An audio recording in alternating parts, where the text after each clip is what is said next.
গঙ্গায় জোয়ারের প্রবল ঢেউয়ে বেসামাল যাত্রী বোঝাই লঞ্চ, মুহূর্তের মধ্যে ভাইরাল সেই ভিডিও।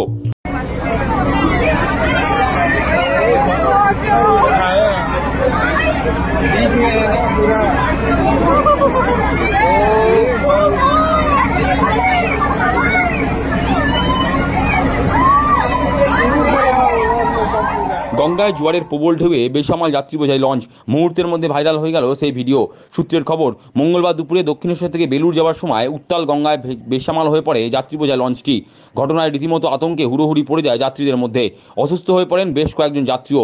মিনিট কুড়ি উথাল পাতালের ঢেউয়ের মধ্যে কোনো মতে লঞ্চটিকে বেলুড় মঠের পাশে লালগোলা ঘাটে নিয়ে গিয়ে নোঙর করা হয়। লঞ্চ থেকে নেমে হাঁপ ছেড়ে বাঁচেন যাত্রীরা।